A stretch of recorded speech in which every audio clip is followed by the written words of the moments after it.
Olá pessoal, tudo bem com vocês? Sejam bem-vindos a mais um Fica em Casa Aprendendo. Eu sou o professor Celso Ramos, seu professor de Biologia. Nessa aula, pessoal, agora nós vamos trabalhar sobre os ecossistemas terrestres e aquáticos. Assim, os ecossistemas terrestres, a gente já começou a falar deles. Vamos lembrar que os ecossistemas terrestres, eles são conhecidos como epinociclo. E aí, dentro do epinociclo, nós falamos sobre os biomas terrestres, certo? E a gente vai estar revisando os principais biomas terrestres. Nós vamos falar sobre as diferenças que ocorrem entre ecossistemas terrestres e aquáticos. Vamos falar sobre os ecossistemas aquáticos de água doce, que é conhecido como liminociclo. E, por último, nós falaremos sobre ecossistemas aquáticos de água salgada, que é conhecido como talassociclo, certo? Então, falando agora sobre os ecossistemas terrestres, na aula sobre biosfera, eu expliquei para vocês que o ecossistema terrestre ele é conhecido como biociclo, né? Existe o biociclo terrestre, que é chamado de epinociclo. Então, esse epinociclo ou biociclo terrestre, ele é dividido em 4 tipos, tá? Existem ecossistemas terrestres do tipo floresta, tem as savanas, os campos e desertos. Cada um desses tipos de biociclos, eles vão se classificar em biomas. Então, você vai encontrar biomas do tipo floresta, você vai encontrar biomas da savana, biomas de campo e biomas de deserto, conforme eu já mostrei para vocês na aula de biomas mundiais e na aula sobre os biomas brasileiros.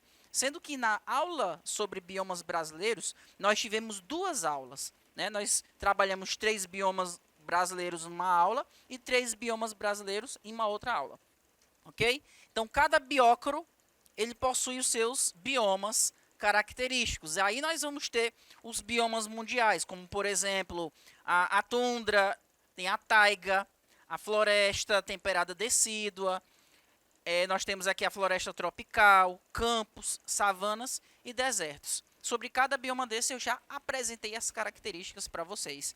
E algo que eles têm em comum, né, é que cada bioma ele vai se apresentar em uma mesma faixa de latitude, ok? Agora, quais são as diferenças? Já que a gente vai falar sobre biomas aquáticos, né? Quais são as diferenças que existem entre biomas aquáticos, ecossistemas aquáticos e ecossistemas terrestres? Bem, como fator limitante no ambiente terrestre, muitas vezes nós vamos ter a água como fator limitante. Tanto é que a água ela é um fator que pode promover a seleção de muitos seres vivos que estejam adaptados ou não para viver no ambiente terrestre. Por exemplo, plantas xeromórfitas, que são plantas que têm adaptações para não perder água facilmente, elas são mais adaptadas com a limitação de água, né? Nós vamos ter muitos seres vivos que apresentam essas adaptações para viver em ambientes com pouca disponibilidade de água. Então, em ambiente terrestre, a água ela vai ser um fator limitante. Já no ambiente marinho ou no ambiente aquático mesmo, nós temos aqui a luz vai ser o fator limitante. E entenda que a luz ela é um elemento muito importante, principalmente para que ocorra o processo de fotossíntese, certo? Fotossíntese essa que é a síntese de substâncias orgânicas na presença de luz. Então, a luz ela é necessária. Por isso, nós vamos encontrar locais aquáticos onde não tem vida. Assim, a vida ela vai ser escassa. Por quê? São ambientes muito profundos e a luz ela não consegue chegar nessas regiões. E, consequentemente, como ela não consegue chegar, não vai ter algas, não vai ter fitoplâncton que consiga ali fazer a fotossíntese por causa da falta de luz, certo? Então, a luz é um fator limitante. Com relação a variações de temperatura, né, essa comparação que existe entre ambientes terrestres e aquáticos, falando da variação de temperatura, existe uma maior variação de temperatura nos ambientes terrestres, logicamente. Já essa variação ela não é tão evidente no ambiente aquático. Por quê? A água, ela tem um alto calor específico. E isso significa que ela tem uma alta capacidade térmica. Então, ela não varia a temperatura de maneira brusca. Então, nos ambientes aquáticos, a temperatura ela varia menos. Já no ambiente terrestre, a variação de temperatura vai ser maior. Uma outra diferença aqui com relação a ecossistemas terrestres e aquáticos é com relação à distribuição e reciclagem de gases. Ou seja, no ambiente terrestre, essa distribuição e reciclagem de gases vai ser mais rápida, certo? Os gases ali que constituem a atmosfera, rapidamente nesse movimento constante que existe ali nos gases da atmosfera, vai ter uma reciclagem rápida. Já no ambiente aquático, por exemplo, o oxigênio muitas vezes é um fator limitante. Vamos entender que o oxigênio é um gás que ele precisa estar dissolvido na água para que os seres vivos aquáticos possam respirar, certo? Aí você pergunta, professor, mas a água ela não é feita de H2O? Olha só, esse oxigênio que forma a molécula de água, ele não é absorvido pelos seres vivos. O que é consumido ou absorvido pelos seres vivos é o oxigênio que fica dissolvido, né, lá na água. Então, esse oxigênio ele não vai ser o constituinte da molécula de água. Então, por exemplo, os peixes que têm as brânquias ou guelras, esse órgão ele é responsável por capturar o oxigênio que está dissolvido na água. Então, por isso que você está constantemente, quando você olha num aquário, vê um peixe o tempo todo abrindo e fechando a boca, é porque ele está bebendo água, justamente para que essa água entre e aí ela consiga passar por meio das guelras e ele consiga absorver o oxigênio que tem ali nas brânquias, certo? E com relação aos esqueletos, né? Os seres vivos que são aquáticos, o esqueleto deles vai ser menos rígido, até mesmo porque ele não vai precisar lutar contra a gravidade. Já nos indivíduos que vivem no ambiente terrestre, o empuxo do ar é bem inferior do que o da água, certo? Então, o indivíduo ele vai ter que ter um peso, ele vai ter que sustentar mais o seu peso. Então, ele tem que ter um esqueleto mais robusto. O empuxo do ar, como eu já falei, ele vai ser inferior do que o da água. A biomassa vegetal ela é muito maior nos ambientes terrestres. E a cadeia alimentar é bem maior nos ambientes aquáticos. Ok, pessoal? Beleza. Falei aqui das diferenças que ocorrem entre ambientes aquáticos e ambientes terrestres. Agora a gente vai falar apenas sobre os ecossistemas aquáticos. E vamos falar especificamente do liminociclo. Essa palavra significa que é ambiente aquático de água doce. Inclusive, existe uma ciência, uma disciplina da biologia chamada de liminologia, onde nós estudamos a ecologia dos ambientes de água doce, certo? Ou ambientes dulcícola, também é um nome que se dá para o liminociclo. Então, esse liminociclo, lá na aula a respeito de biosfera, ele é dividido em dois grupos, né? A gente aprendeu nessa aula que ele é dividido em dois tipos. Existem ambientes do liminociclo, conhecido como ambientes lênticos e ambientes lóticos. Qual é a diferença entre ambientes lênticos e ambientes lóticos? Tem a ver com a velocidade com que a água circula. Ambientes lênticos quer dizer que são ambientes de águas paradas. Por exemplo, lagos, lagoas, charcos. Então, esses ambientes de água parada é conhecido como ambiente lêntico. Já os ambientes lóticos é o contrário, ou seja, são ambientes de águas correntes. Aí nós vamos ter o exemplo de rios, riachos e córregos. Agora, essa é a primeira diferença que existe entre esses dois ambientes, com relação à velocidade de movimento das águas. Agora vamos ver alguns detalhes a respeito dos ambientes lênticos. Bem, os ambientes lênticos eles têm uma maior biodiversidade, ou seja, existe uma maior quantidade de espécies de seres vivos nesses ambientes.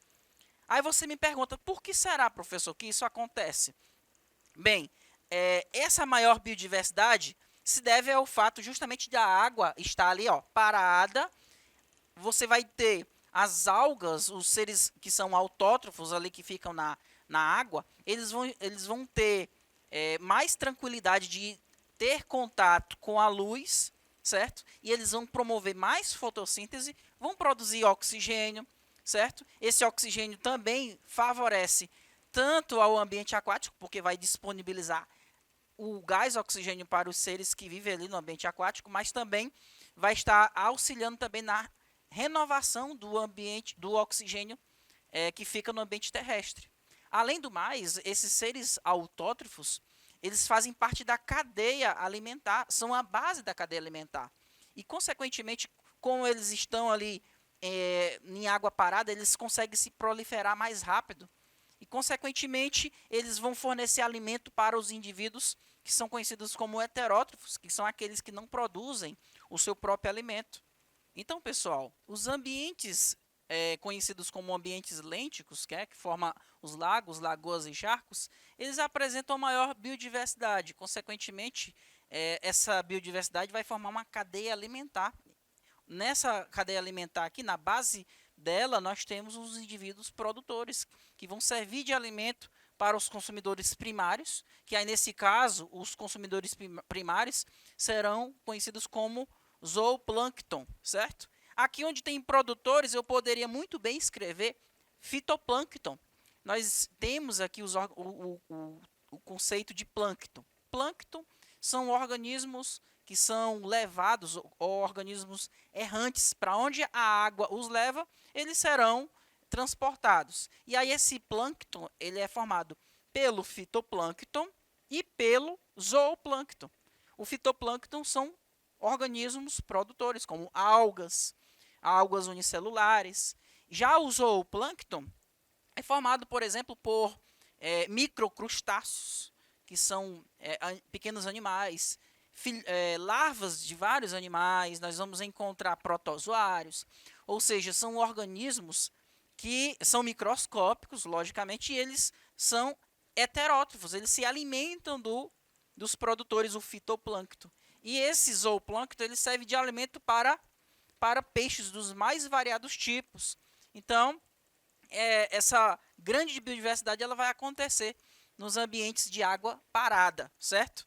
E aí, como eu já falei para vocês, nós vamos ter plantas aquáticas e o fitoplâncton como organismos produtores. Além de ser plantas e fitoplâncton, nós temos cianobactérias, que é um tipo de procarionte, certo? E aí, o zooplâncton, como eu já mencionei para vocês, microcrustáceos, protozoários, larvas de diversos organismos, ok? Agora, falando do ambiente lótico. Ambiente lótico, como eu já falei, são ambientes de águas correntes, ou seja, a água em constante movimento. E aí nós vamos ter o exemplo dos rios, riachos e córregos. E aí, pessoal, qual é a diferença? A diferença com relação aos ambientes de água parada é que nos ambientes de água corrente, que são os ambientes lóticos, eles vão ser pobres em plâncton.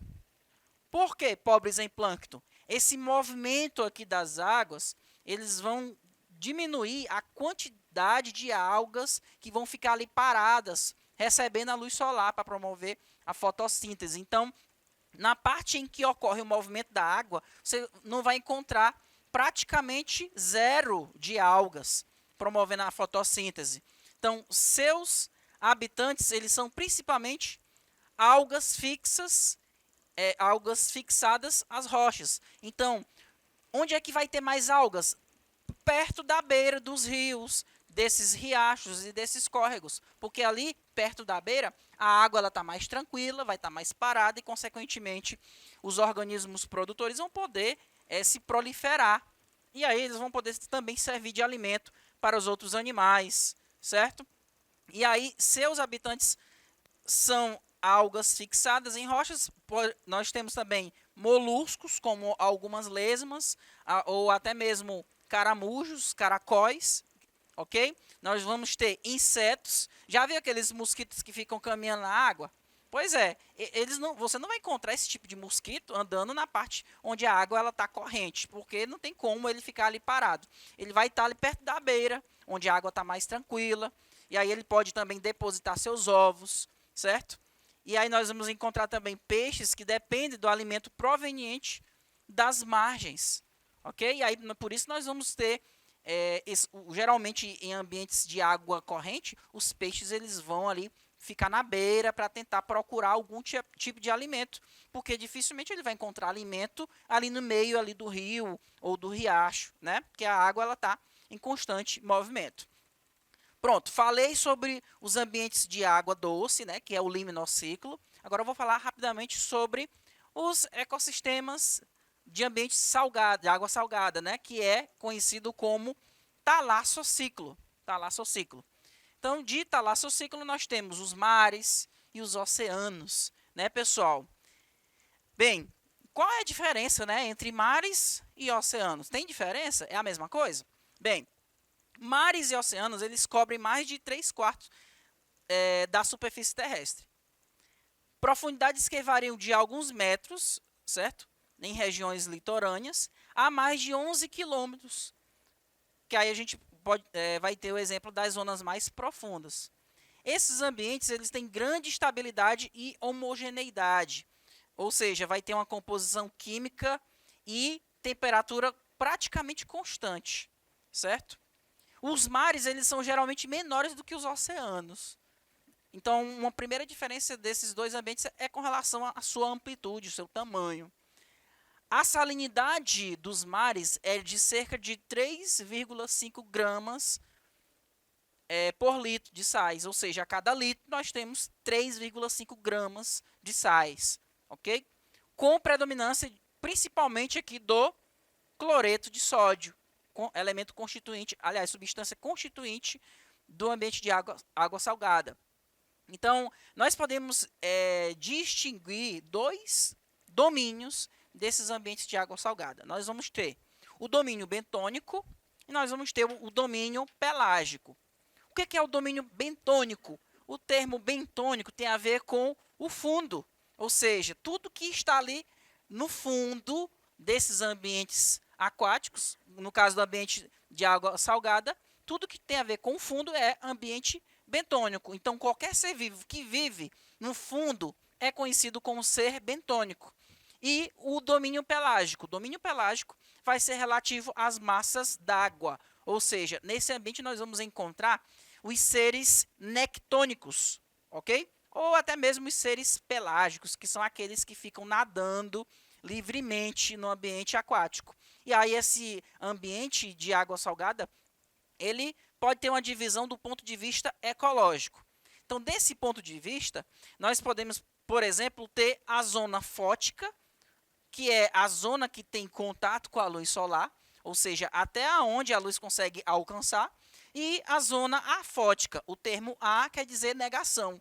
Fótico tem a ver com a luz. Então, se tem um A antes dessa palavrinha fótica aqui, então quer dizer que é negação de luz, ou seja, tem falta de luz, não tem luz. A luz ela não consegue alcançar essas regiões, certo? E, consequentemente, a vida ela vai ser em menor quantidade nos ambientes afóticos, na zona afótica. E também nós podemos classificar esses ambientes de acordo com o nível de profundidade, né? Nós vamos encontrar aqui o ambiente epipelágico, mesopelágico e batipelágico. Esses ambientes são onde você vai encontrar os seres nectônicos, que são livre natantes, certo? E nós podemos mencionar também aqui, ó, as regiões que estão submetidas sobre variações de maré. Aí nós vamos ter zona de pulverização, onde ocorre maré alta, zona de maré alta, zona de maré baixa, maré média, certo? E uma coisa que vocês devem levar em consideração são os organismos que a gente encontra no ambiente de água salgada. Plâncton, os bêntons e o nécton. O plâncton são seres fotossintetizantes. O bênton são os indivíduos que vivem no fundo do ambiente aquático. E o nécton são seres livres natantes, certo? Aqui é o exemplo do plâncton, exemplo dos indivíduos bentônicos que ficam no fundo e os indivíduos nectônicos.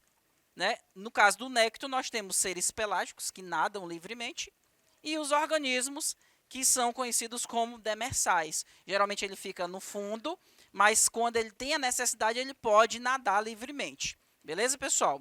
Então, essa foi nossa aula sobre ecossistemas terrestres e aquáticos. Eu espero que vocês tenham entendido. Até a próxima aula. Tchau, tchau.